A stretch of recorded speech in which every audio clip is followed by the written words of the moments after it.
Metagenealogía, por Alejandro Jodorowsky y Marián Costa. Ediciones Sudamericana. Alejandro Jodorowsky, de Tocopilla, Chile, nacido en 1929, es escritor, director de teatro y cine y creador de dos técnicas terapéuticas que han revolucionado la psicoterapia en numerosos países. De su obra publicada se destacan Psicomagia, Yo, El Tarot, Evangelios para Sanar, El Maestro y las Magas, Cabaret Místico, entre otros títulos. Marián Costa, de Château-Thierry, Francia, nacida en 1966, es licenciada en Literatura Comparada, actriz y escritora. Desde 1998 colabora con Alejandro Jodorowsky en los talleres terapéuticos de psicomagia, árbol genealógico y tarot, con quien escribió La vida del tarot también. Contratapa. Todo el mundo debería conocer su árbol genealógico. La familia es nuestro cofre del tesoro o nuestra trampa mortal. Alejandro Jodorowsky. La metagenealogía no es estrictamente una terapia, sino un trabajo de toma de conciencia del estado de salud del árbol genealógico en que se ha nacido. La estructura de este libro y sus ejercicios ayudarán al lector a trabajar en su propio árbol, a tomar conciencia de la tradición familiar que pesa sobre él y a sanarlo desde el presente. Una vez que se comprende la influencia que ha ejercido en nosotros la vida de bisabuelos, abuelos, padres, tíos o hermanos, o los lazos especiales que algunos miembros de nuestro árbol establecieron entre sí, o cómo la imposición de ideas y tabúes familiares han obstaculizado la expansión de nuestro yo esencial desde niños, seremos capaces de desarrollar un nivel de conciencia más elevado y podremos al fin entregarnos con espíritu libre y sin miedo a nuestro futuro. Metagenealogía. El árbol genealógico como arte, terapia y búsqueda del yo esencial. Introducción. El título de esta obra es un neologismo. ¿Qué es la metagenealogía? ¿Por qué no hablar más bien de psicogenealogía? Ya que este término está más de moda. El vocablo psicogenealogía fue acuñado por Alejandro Jodorowsky al final de la década del 70. Desde entonces su uso ha ido paulatinamente degradándose hasta el punto de llegar a servir de tapadera o prácticas extraordinariamente variadas, de una manera tal que esa misma diversidad ha acabado por perjudicar el propio término que les designa. Algunas de ellas revelando a la psicología pura y dura y otras al espiritismo menos verificable. Lo que tienen en común todos estos enfoques es que dichas disciplinas proceden de una misma toma de conciencia, emergente desde hace ya algunos decenios, la influencia del linaje sobre el individuo. El interés de los terapeutas, como de la gente en general, por el árbol genealógico no ha cesado de crecer desde los años 70, época en la que los psicoanalistas abordaron por primera vez la cuestión del vínculo transgeneracional. Occidente está en pleno proceso de descubrimiento de algo que muchas otras culturas afirman, incluso después de haber estado desde siempre sometidas a formas religiosas, mágicas o chamánicas, que el inconsciente familiar interactúa con el inconsciente personal, tanto para lo mejor como para lo peor.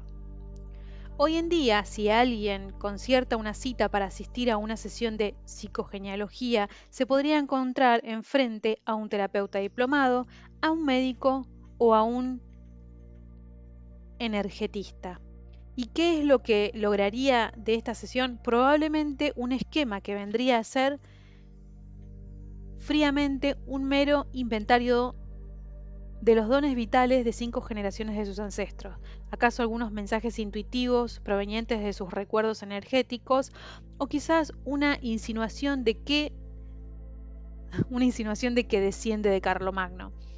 En todos y cada uno de los casos es muy posible que quede absolutamente maravillado por la pertinencia de las informaciones recibidas. Y es muy probable, asimismo, que llegue a descubrir ciertas repeticiones de las que no era consciente. ¿Acaso ciertos secretos de familia o bien del origen de alguna obsesión o quizás también de alguna fobia?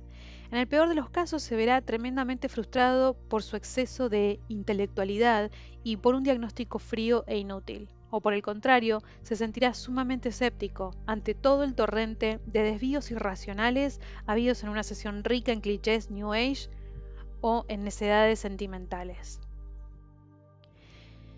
La metagenealogía, sin embargo, se propone reconciliar los aparentes contrarios, situándose precisamente en un punto de conjunción, allí donde lo racional colabora con lo irracional, donde la ciencia danza con el arte, donde la clarividencia significa más bien intuición que lucidez.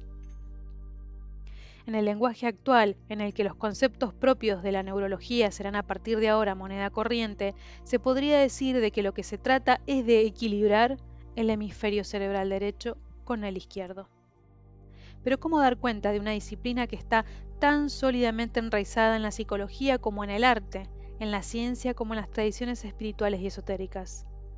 Esta obra se propone resumir y presentar de manera accesible los 35 años de investigación y descubrimiento sobre el árbol genealógico llevados a cabo por Alejandro Jodorowsky. Sin embargo, un mismo problema nos anima a ambos desde hace más de 10 años: cómo poder transmitir estas teorías y prácticas que su creador mantiene en constante desarrollo. Firmemente anclada en las teorías psicoanalíticas y científicas de su tiempo, la metagenealogía refleja el trayecto artístico de toda una vida y la insaciable búsqueda de sentido que anima a su creador.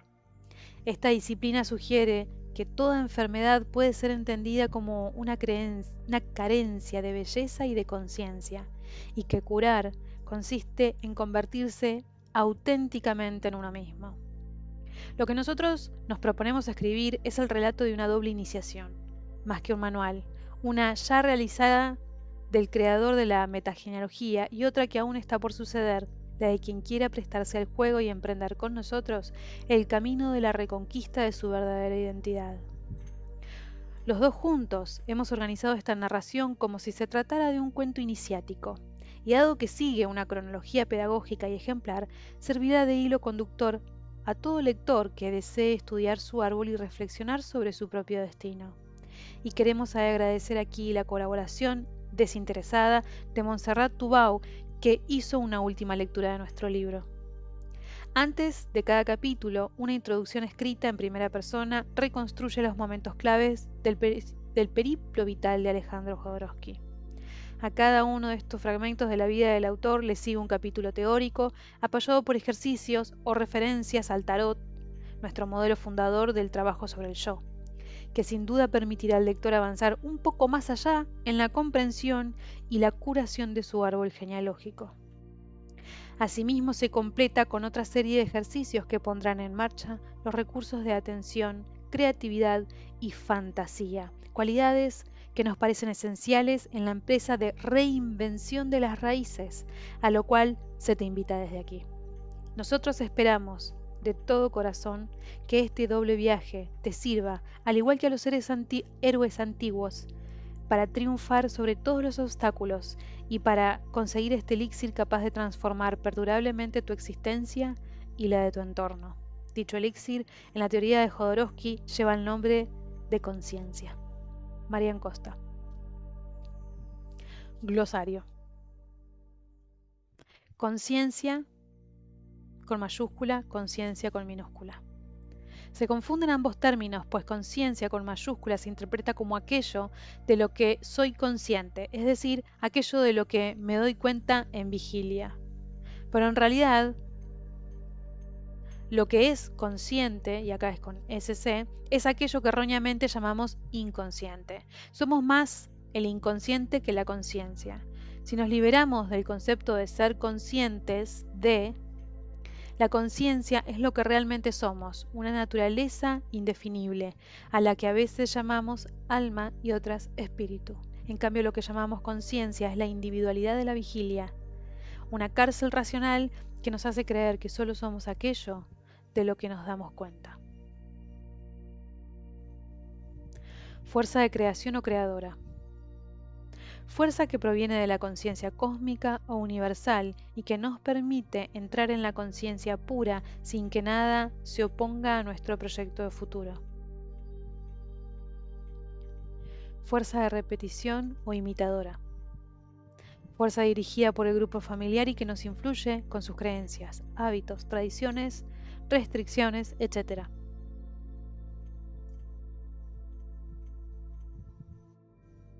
Inconsciente.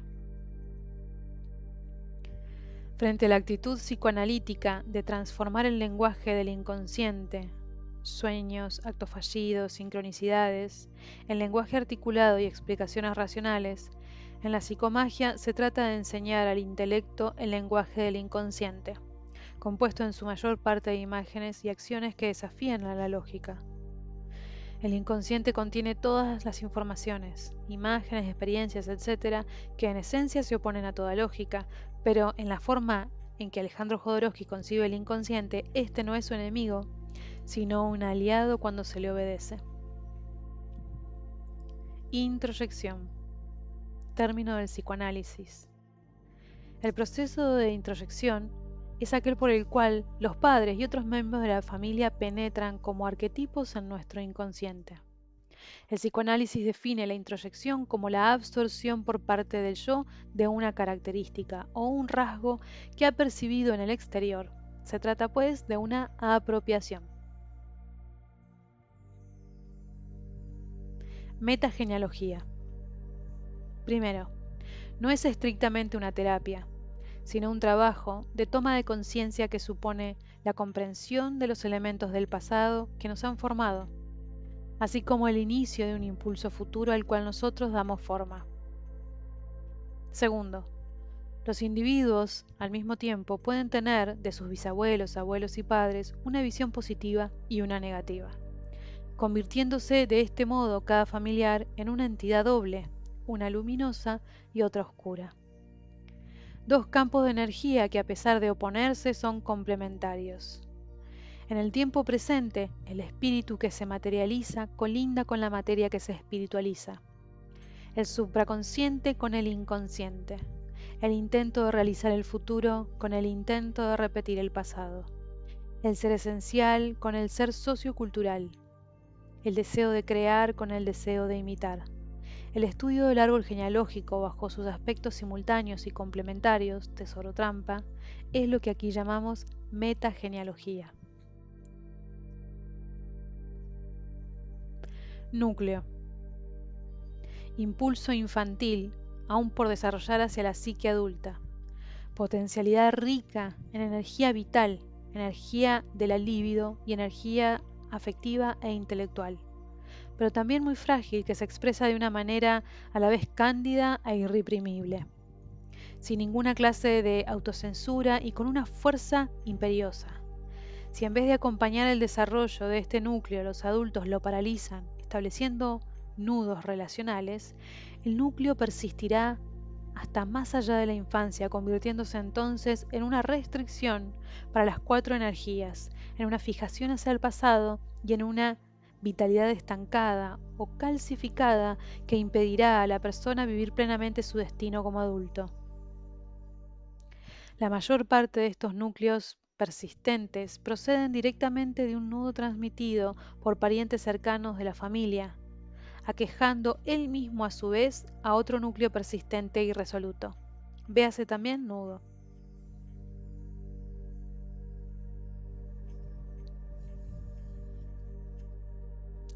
Nudo. Persistencia patológica del núcleo en la edad adulta, que crea una fijación hacia el pasado. Se forma cuando los padres u otros miembros de la familia son incapaces de acompañar el crecimiento del niño o niña de una manera equilibrada y obedece a dos mecanismos principales, la carencia y el exceso. Véase también núcleo. Proyección, término del psicoanálisis.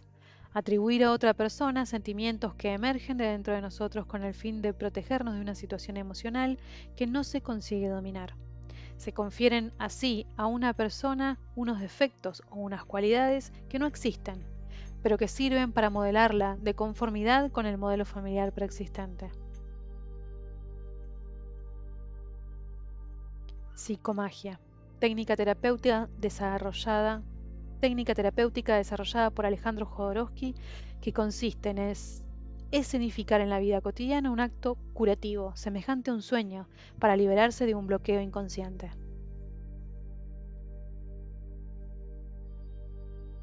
Ser esencial o yo esencial. Es la individualidad sublime y creativa, independiente de nuestra herencia. Es el ser esencial, el uno mismo, el Dios interior. Ser personal o yo personal. Es el ego individual y hasta cierto punto enfermo, creado por la influencia de la sociedad, la cultura y la familia, pero que puede volver a descubrir su yo esencial gracias al trabajo de su árbol. Supraconsciente. El espíritu humano aspira ante todo a dos cosas, al conocimiento y a la inmortalidad.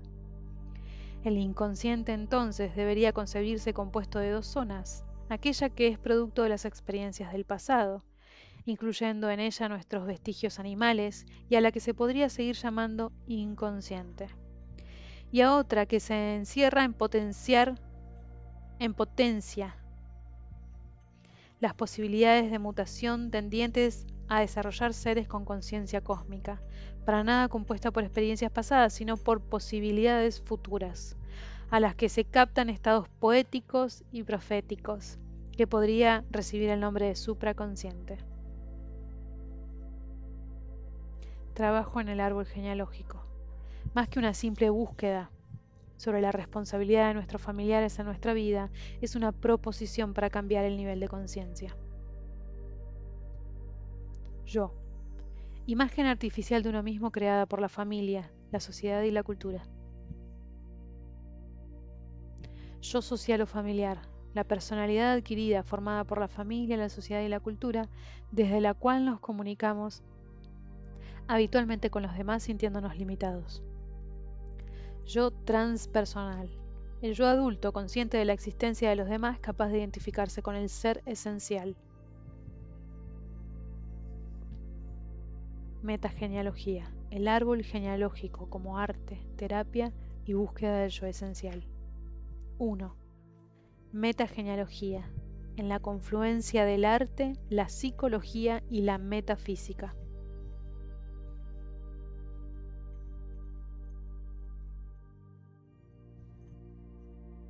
Del arte a la terapia. En la primera primavera de 1979 comenzó una de las más intensas aventuras de mi vida. Aventura que me llevó a crear un sistema terapéutico y artístico basado en el estudio del árbol genealógico. En esta época yo tenía 50 años. Es necesario que regrese brevemente a mi pasado, anterior a esa fecha. Mi formación juvenil fue rica y compleja, libresca y autodidacta. Los maestros y la intuición personal se sucedieron, así como los periodos de estudio y los periodos de experimentación. Sobre esta suma de actividades basé las teorías y las prácticas que serán presentadas en este libro.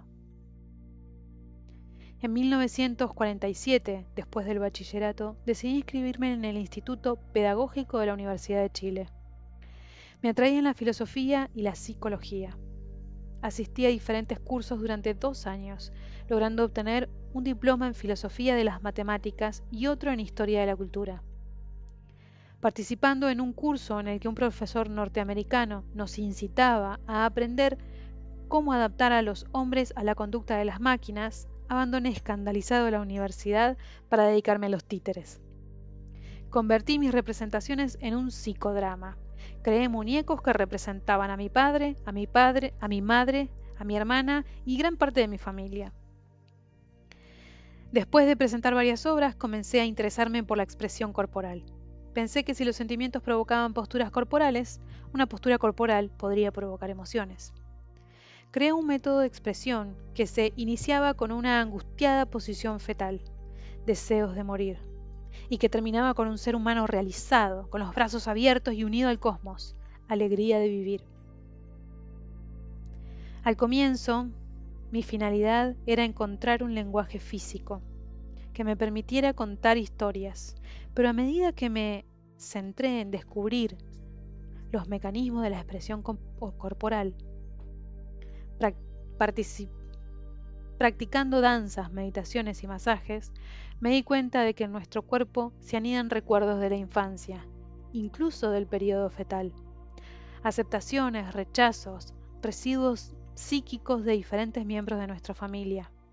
Me apoyé para esto en un texto descubierto en el Tratado de René Descartes, Las Pasiones del Alma, publicado en París de 1649. Es fácil imaginar que las extrañas aversiones de algunos que les impiden soportar el olor de las rosas o la presencia de un gato y otras cosas parecidas provienen solamente de que en los comienzos de su vida han sido molestados en gran manera por alguno de estos objetos, o bien porque han participado en el sentimiento de su madre, que ha sido molestada por ellos estando embarazada. Porque es cierto que hay relación entre los movimientos de la madre y del niño que está en su vientre, de modo que lo que le es contrario al uno daña al otro, y el olor de las rosas puede haber producido dolor de cabeza a un niño estando aún en la cuna, o bien un gato le puede haber asustado mucho sin que nadie se haya dado cuenta de ello, ni él mismo haya vuelto después a acordarse, aunque la idea de la aversión que experimentó entonces hacia esas rosas o ese gato quede impresa en su cerebro hasta el fin de su vida. Parte 2 de un artículo del Tratado de Eugenio Frutos de Planeta, Barcelona 1989. Ciertos movimientos despertaban mi rabia contra el padre, la pena de la emigración legada por mis abuelos, la angustia de haber querido ser eliminado mientras estaba en el vientre materno, y muchas otras cosas. Los ensayos de los mimodramas se convirtieron en terapias colectivas. El contraste era tan fuerte entre estas prácticas en las que se revelaba el auténtico ser de cada uno y el mundo exterior estructurado por los prejuicios y las apariencias, que no tardó en abrirse paso en mi conciencia una constatación. Los límites y las enfermedades sociales nos sumergen en una jaula mental. Desde aquel momento yo no tenía más de 20 años. El arte se me convirtió en una actividad orientada hacia mi liberación espiritual. Esta búsqueda, a pesar del éxito que coronaba las representaciones de mi compañía, de mí mismo, me hizo irme de Chile. Abandoné el taller donde ensayábamos, los trajes, los decorados, los objetos, los libros, todo. Llegué a París decidido a trabajar con el mismo Marcel Marceau, a participar activamente en el grupo surrealista que dirigía André Breton y a asistir como alumno libre a los cursos que el filósofo Gaston Bachelard impartía en la Universidad de Sorbona. Practicar pantomima con Marceau me incitó a investigar en el yoga tántrico y sus chakras, en la medicina china y sus meridianos, en la cábala y sus sefirot aplicados al cuerpo. Aunque probablemente esas biologías son imaginarias, a quien tiene fe en ellas le permiten sanar y desarrollar su conciencia.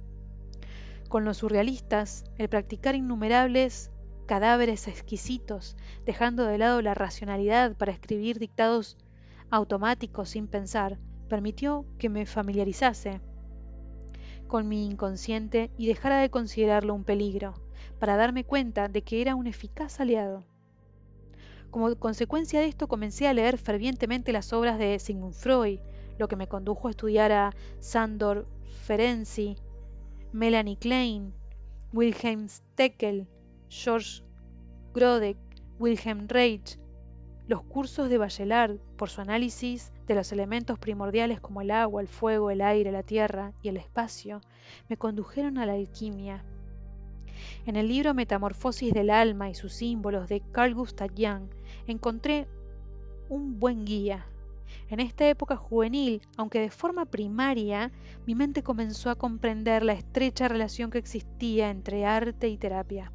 Veía por un lado a los artistas enfrascados en la exaltación de su ego, considerado como isla aparte de la humanidad y buscando ante todo ser reconocidos y admirados, y por otro, la devoción del terapeuta, poniéndose como meta el servicio a la salud mental y física de otros. Realizado mi aprendizaje en Europa, emigré a México para crear una escuela de pantomima. Muy pronto derivé hacia la dirección teatral. Puse en escena en 10 años un centenar de espectáculos, principalmente teatro del absurdo. Di a conocer obras de Samuel Beckett, Eugene Ionesco, Jean Tardieu, Fernando Arrabal, August Strindberg, Leonora Carrington, Michel de Geldrode, Federico García Lorca, Franz Kafka, Nikolai Gogol y mías. Cansado de crear espectáculos con actores recitando delante de espectadores pasivos, decidí eliminar las obras escritas para el teatro y suplantarlas con libros filosóficos o psicoanalíticos. Comencé adaptando en 1970 para la escena Así habló Zaratustra de Friedrich Nietzsche, con actores a los que hice intervenir desnudos. Tratando de ir aún más lejos en mis búsquedas experimentales, ese mismo año realicé una adaptación de Juegos en que participamos, La psicología de las relaciones humanas de Eric Berne, libro fundador del análisis transaccional que quería simplificar el argot psiquiátrico para permitir que pacientes y analistas tuvieran un lenguaje común. Junto con Escucha, hombrecito, de Wilhelm Reich, fue mi primer intento de teatro terapéutico.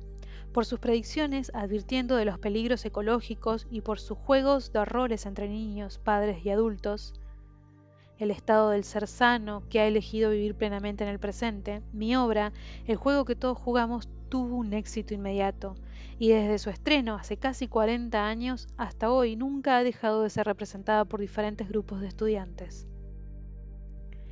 Este deseo de encontrar métodos de sanación artística me hizo abandonar los teatros para dar espectáculos improvisados en cualquier sitio, academias de pintura, cementerios, asilos de ancianos, autobuses en marcha, plazas públicas, etc.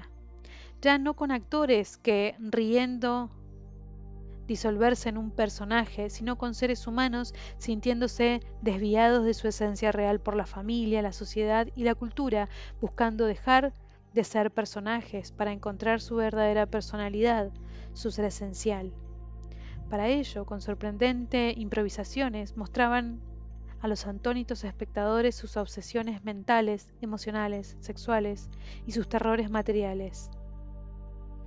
Creé una veintena de efímeros pánico, destacando los de la Academia de Artes Plásticas de San Carlos, México 1963, el del segundo Festival de Expresión Libre de París de 1965 que dieron origen a la psicomagia, técnica terapéutica que consiste en escenificar en la vida cotidiana un acto curativo semejante a un sueño para liberarse de un bloqueo inconsciente.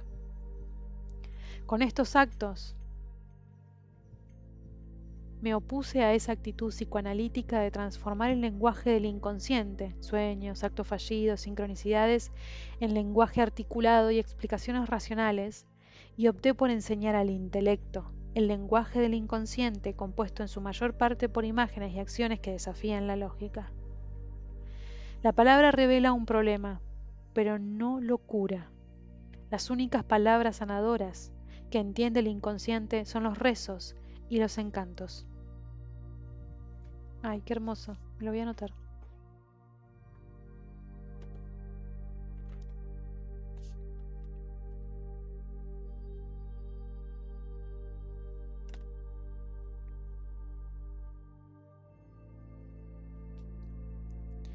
Para convertirlo en aliado protector es necesario seducirlo por medio de actos de naturaleza teatral o poética. Así como el inconsciente acepta los placebos, también acepta los actos metafóricos. Las pulsiones no se resuelven sublimándolas, sino realizándolas de forma simbólica. Me di cuenta de que debía enriquecer mi actividad artística, no yendo a librar donde otros artistas, sino contactando con fuentes puramente espirituales. Por eso, en 1968, con el deseo de practicar meditación zen, visité al monje japonés Ejo Takata, afincado en la Ciudad de México desde hacía 4 años. En su sendó, el lugar para la meditación, encontré practicando a médicos y psiquiatras. Ellos me condujeron al refugio del doctor Erich Fromm, en Cuernavaca. Este eminente psicoanalista, autor de El miedo a la libertad y budismo zen y psicoanálisis, entre otros libros, vivía en este pueblo porque su benigno clima le ayudaba a sanar una afección cardíaca. Después de un psicoanálisis que se resumió en largas conversaciones sobre la Biblia y el budismo, Fromm me pidió que impartiera clases de expresión corporal entre sus discípulos, cosa que hice. Esto me permitió observar la separación entre el trabajo mental de los analistas y el escaso conocimiento de sus posibilidades corporales. Todo su trabajo de exploración del inconsciente, hecho solo a través de la palabra. Esta preciosa experiencia, así como el resultado de mi aprendizaje con Ejo Takata, lo volqué en mi película El Topo, de 1970. En ella traté las relaciones conflictivo-amorosas entre un hijo y su padre.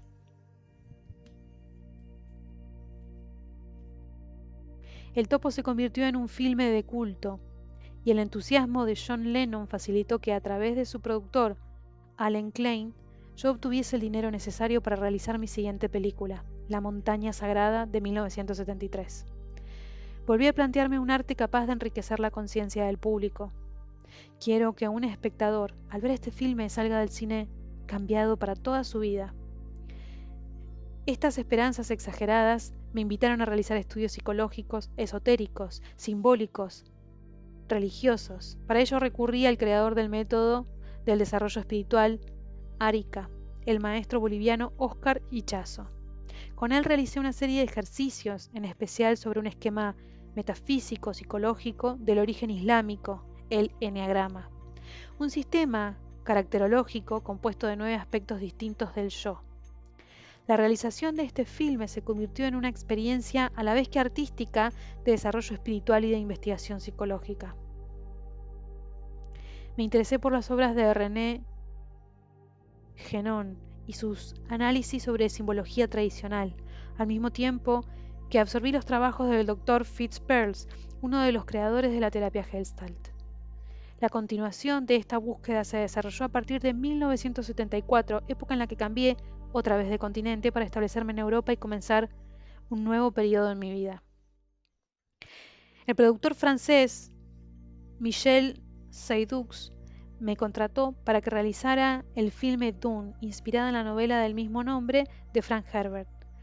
Fue un proyecto grandioso, donde, respaldado por un gran capital, pude contactar con los actores y artísticos que yo admiraba, entre los dibujantes Mobius, H.R. Giger, Dan O'Bannon y Chris Foss, entre las personas relacionadas con el cine, Salvador Dalí, Orson Welles, Gloria Swanson, David Carradine y Udo Kier, entre los músicos Pink Floyd, Tangerine, Dream y Magma.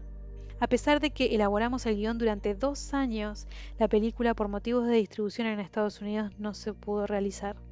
Sin embargo, esta labor inconclusa me permitió no solo desarrollar mi creatividad artística, sino también contactar con el mundo esotérico que en esos años florecía en París.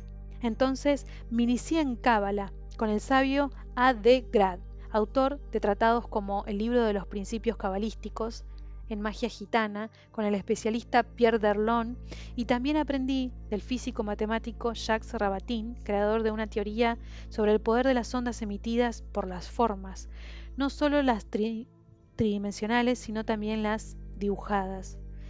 De Pierre Cartier, alquimista y prestidigitador de 100 años de edad, famoso entre los ilusionistas por sus trucos de cigarrillos, o del Dr. Jean Valnet, médico pionero de la fitoterapia en la curación con aceites esenciales, aromaterapia.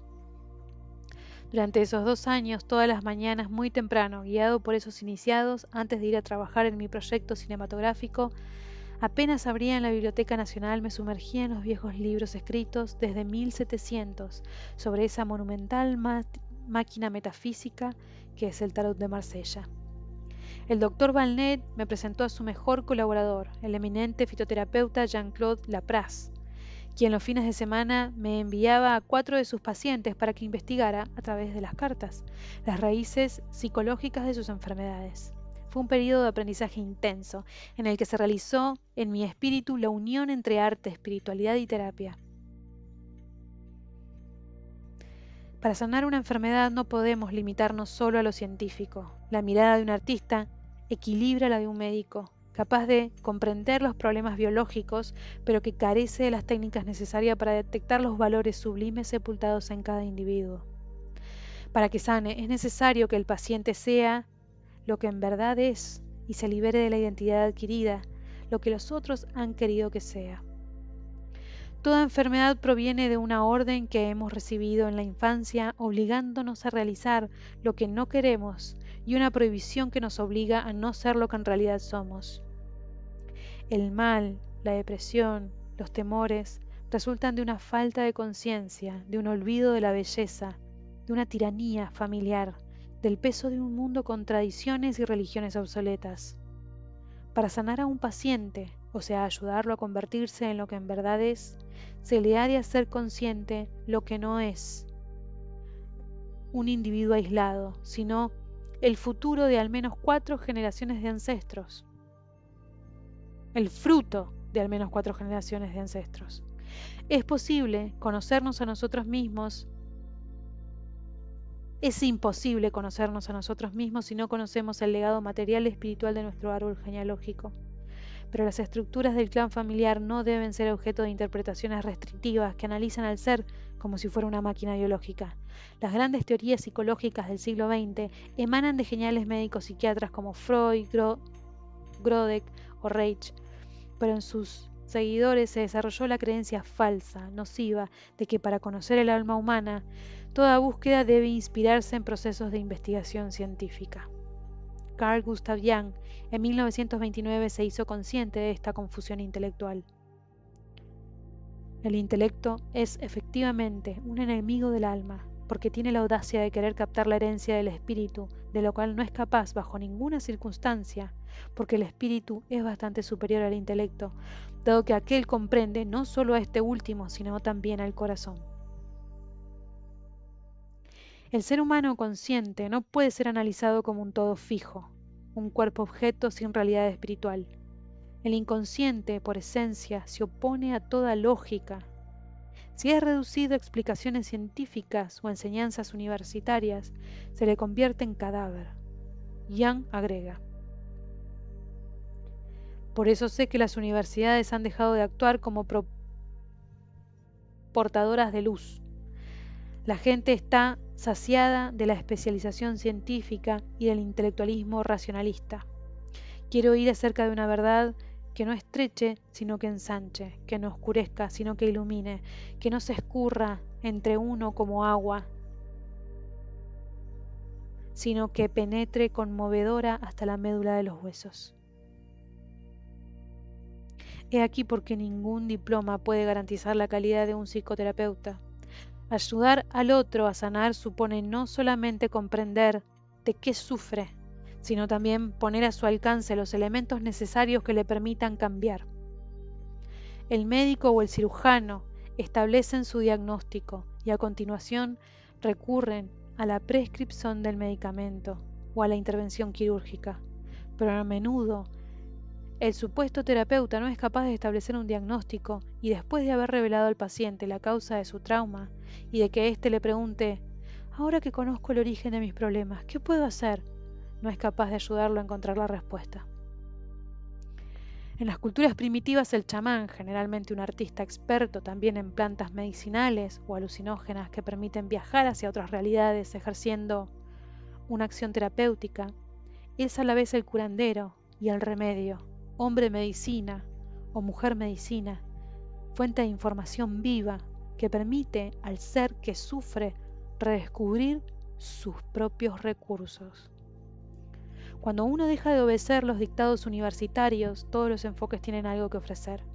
Por eso nunca dudé en estudiar las filosofías orientales, el mensaje de las religiones o el esoterismo, tratando de encontrar llaves de comprensión global del ser humano. Mi visión del árbol genealógico La guiaron unas palabras de Buda cuando señala: el mundo está en llamas, tu casa arde. No te preguntas entonces cómo está hecho o creado el mundo, piensas solo en salvarte. ¿Cómo servir y ser útil? ¿Cómo hacer para entregar al otro las llaves de su sanación y no limitarnos únicamente a explicarle su mal? Constaté que, aquejados de dolores físicos y morales, la mayoría de mis consultantes vivía como si la humanidad no tuviera un valor que la diferenciara de las plantas o los animales y se multiplicara en el universo carente de finalidad que se expande por azar. Entonces me sentí impulsado a pasar de la psicogenealogía a la metagenealogía. Basándome en una hipótesis de trabajo esencialmente terapéutico, verdad es lo que es útil en un momento dado, en un lugar dado y para un ser dado, me dije. Mejor que pensar que el universo existe por azar es afirmar que tiene como finalidad crear conciencia. Si bien desde Freud se acepta la existencia de una zona mental no consciente, o sea, no percibida por la conciencia de la vigilia, inadecuadamente llamada inconsciente, y a la que se atribuye la sede de las pulsiones primitivas y los traumas y los recuerdos, tanto personales como colectivos, es decir, la presencia constante del pasado, no se tienen en cuenta los proyectos del futuro, anidados en la materia desde antes de la aparición de la vida, por considerar que el universo se desarrolla sin ninguna finalidad consciente. El espíritu humano aspira ante todo a dos cosas: al conocimiento y a la inmortalidad. El inconsciente entonces debería concebirse compuesto de dos zonas: aquella que es producto de las experiencias del pasado, incluyendo en ella nuestros vestigios animales y a lo que se podría seguir llamando inconsciente, y esa otra que encierra en potencia las posibilidades de mutación tendientes a desarrollar seres con conciencia cósmica, para nada compuestas por experiencias pasadas, sino por posibilidades futuras a las que se captan en estados poéticos y proféticos, que podría recibir el nombre de supraconsciente. Evolucionamos sobre un planeta que participa en una danza cósmica, donde todo va surgiendo, desapareciendo, transformándose. ¿Cómo entonces definirse? Para encontrar la raíz de uno mismo, un yo permanente en la impermanencia, debemos situarlo más allá de la materia universal para identificarnos con un centro creador, sabiendo que hemos nacido para participar activamente en la evolución del cosmos. El yo individual y el nosotros cósmicos no pueden sino unirse en la conciencia. Ideal que de forma simbólica se planteó la alquimia, poniéndose como tarea espiritualizar la materia al mismo tiempo que materializar el espíritu. Traducido a un lenguaje psicológico, esto se transforma en: el ego, el yo, debe integrarse en el inconsciente, al mismo tiempo que el inconsciente debe hacerlo en el ego. Nuestra individualidad, establecida por la familia, la sociedad y la cultura, se emparenta con la materia bruta, el nigredo, la podredumbre o plomo que la alquimia transforma en oro, en ser esencial, en conciencia. Al preguntarme cómo realizar un trabajo que me condujera a la mutación, me pareció necesario moderar los deseos en pro de la salud, eliminar las cosas pasajeras, de poco valor, para tomar conciencia de mi inmortalidad como organismo colectivo, logrando la libertad, desprenderme de las amarras mentales para que nada subjetivo me separara de la energía creadora, llegando a la unión, actuando como si estuviera vivo y al mismo tiempo liberado de los intereses terrestres, como si estuviera muerto, cesar de pertenecer, de identificarme o de definirme. Para desarrollar un alto nivel de conciencia se requieren esfuerzos tenaces, continuos, intensos, implacables. En este proceso debemos morir a nosotros mismos y volver a nacer transfigurados, no definiéndonos como racionales o irracionales, jóvenes o viejos, mujeres u hombres. Ningún nombre ni ninguna nacionalidad deben limitar nuestro acontecer impersonal, para que debajo de nuestra máscara individual gocemos la paz del anonimato, no tengamos barreras entre lo humano y lo divino, seamos tanto lo que somos como lo que no somos. Completamente entregado a estos esfuerzos, comencé a comprender que para sanarme a mí mismo y a los otros, la hipótesis más útil era la de considerar cada ser humano como alguien capaz de desarrollar una conciencia sin límites. Si examinamos a través de un microscopio un huevo fecundado, podremos ver en la yema un diminuto punto rojo que palpita. Es el comienzo de un corazón. El ritmo es anterior a la víscera. El corazón existe gracias a la voluntad de latir, que lo ha formado para servir de instrumento. Viendo esto, ¿cómo no comprender que el cerebro no engendra la conciencia, sino que es un instrumento de recepción? La génesis de lo que somos comienza por esa conciencia a la que, por impensable, todopoderosa y misterio insondable, nos atrevemos a llamar divina. Luego viene su transformación en energía y por fin en órganos materiales. Por esta razón, cuando se habla de los orígenes del árbol genealógico, se le deben dar también raíces cósmicas. Nuestro cerebro, probablemente el objeto más complejo del universo, tiene más de 100.000 millones de neuronas, células dotadas de un núcleo que funciona como un aparato receptor emisor en miniatura y que se unen a otras formando redes de conexión que se transmiten la información bajo forma de corriente eléctrica. Venimos al mundo con un potencial neuronal que es el del hombre del futuro, pero sin embargo con escasas conexiones. Una red se teje poco a poco, un contacto con nuestros familiares y los conocimientos que nos transmiten. Heredamos experiencias, sin embargo, siendo estas experiencias limitadas, se traducen en idiomas nacionales, produciendo estados mentales estancados, un mundo interior que abarca muy pocas conexiones, una celda cultural de la que difícilmente podemos escapar.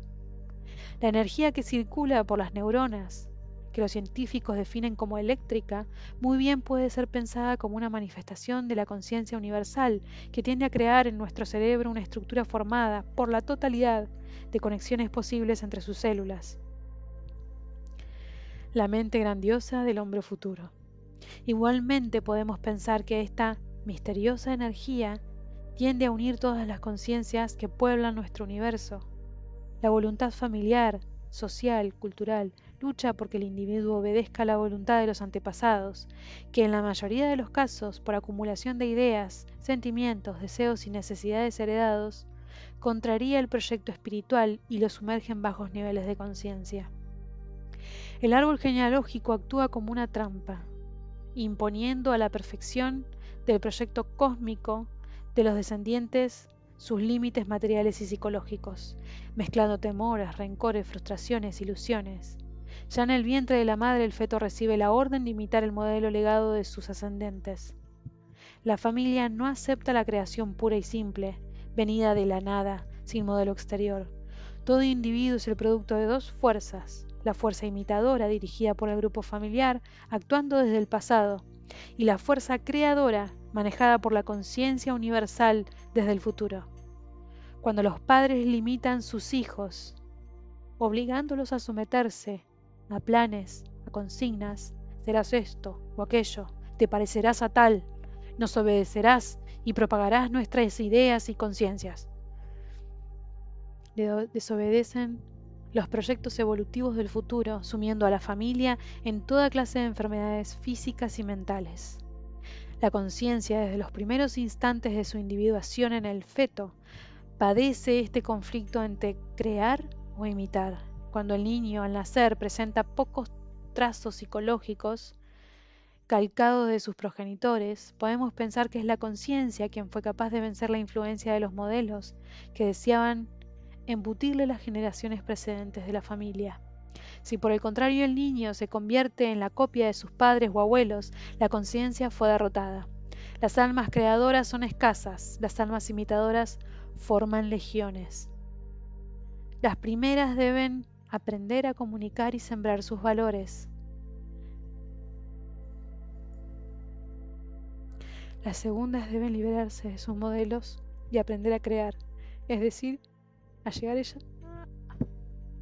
a ser ellas mismas y no lo que la familia, la sociedad y la cultura quieren que sean.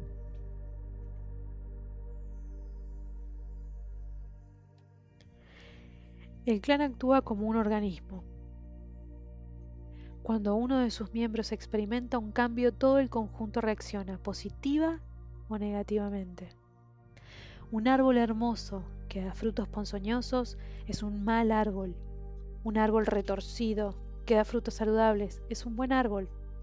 El hecho de que un individuo expanda su conciencia al convertirse en buen fruto otorga a su árbol un nuevo significado. Los sufrimientos de todos los antepasados, heridas narcisistas, humillaciones, sentimientos de vergüenza o culpabilidad, adquieren una razón de ser. Cuando la familia reacciona, también reacciona la sociedad en la cual ella se desarrolla. Los árboles pertenecen a un bosque. Cada uno de ellos tiene dos principales deberes: cumplir sus necesidades biológicas, procreación de niños, cuidados que necesitan, etc., e integrarse en el grupo social, obedeciendo a sus leyes. Si cada familia rehuyera el contacto con las otras, engendrándose en sus tendencias separatistas, la sociedad no podría existir. Es por eso que el árbol genealógico se desarrolla prisionero de una red de vetos y obligaciones, entre las cuales, por ejemplo, está el tabú del incesto que impulsa al clan a mezclarse con el resto de la humanidad, en lugar de encerrarse en sí mismo. Sin embargo, estos vetos y obligaciones pueden en ciertos casos no corresponder a la naturaleza esencial del ser. Cada cultura impone, basada en sus mitos fundamentales y creencias religiosas, diferentes modos de conducta. De una sociedad o cultura a otra puede cambiar la institución familiar, pues no solo existe la monogamia. En algunas se permite al varón tener diferentes esposas, en otras se admite que las mujeres vivan simultáneamente con varios hombres. Otras obligan al hermano del que murió sin hijos a casarse con la viuda. Otras exigen que la hermana joven de la esposa fallecida la reemplace en el lecho del viudo. Nacemos en una cultura determinada, en una época dada, en un país particular. No seríamos los mismos si habláramos otro idioma, si hubiéramos nacido en otra civilización o en otra época histórica. Estas limitaciones, que dependen de la memoria, nos incitan a repetir esquemas, nos imprimen un ser cultural. Al mismo tiempo, las posibilidades del futuro que trabajan por conducir al hombre a su mutación, transformando el sufrimiento inicial en energía consciente, desarrollan al ser esencial. El ser cultural, formado por quienes lo han educado, debe aceptar las proyecciones que sobre él han hecho su familia, impulsados por el deseo de ser imitados, teniendo que ejercer tal o cual profesión, pertenecer a tal o cual religión o idea política, luchar contra tal o cual predicción negativa. Si haces aquello, te destruirás. Si te entregas a tal actividad, terminarás como un pordiosero. Si tenés relaciones sexuales antes del matrimonio, te convertirás en una puta. Como el cerebro tiende a cumplir las predicciones, estas, transformadas por el inconsciente en órdenes, actúan sobre la vida del individuo como maldiciones que exigen ser realizadas. En cambio, el ser esencial, programado por el supraconsciente, despliega en la mente aspiraciones sublimes, casi siempre reducidas a simples ilusiones por la memoria del clan, utopías casi siempre vividas con angustia o deseos de mejorar el mundo, casi siempre vividos con desesperanza.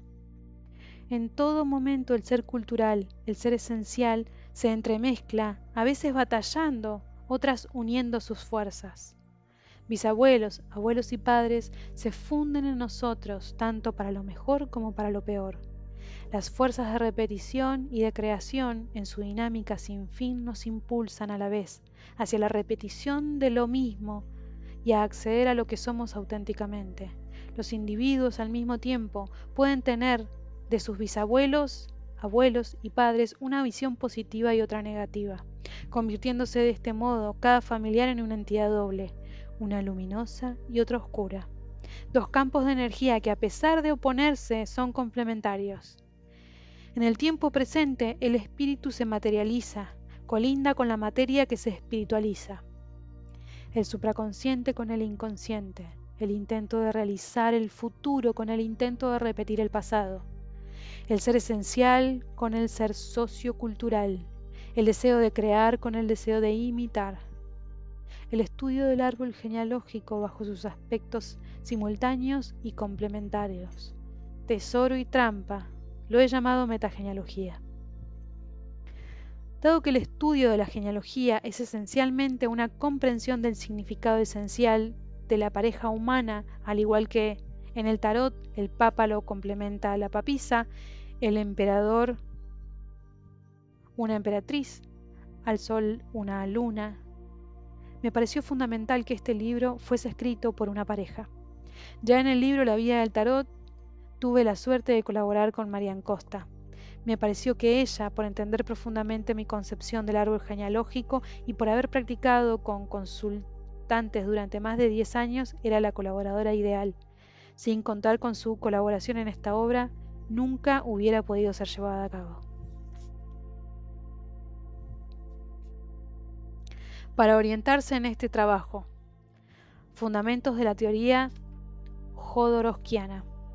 Antes de iniciar el viaje iniciático que supone la exploración del árbol genealógico, nos parece útil asentar algunos conceptos teóricos, no habituales en los dominios de la psicología clásica, pero sin duda muy familiares para los investigadores espirituales, y definir también que, en lo que entendemos por trabajo sobre el yo, sobre uno mismo, una de las bases en las que apoyaremos nuestra reflexión será la aportación esencial del tarot de Marsella como herramienta para pensar, razón por la cual veremos brevemente algunas de sus reglas fundamentales de orientación.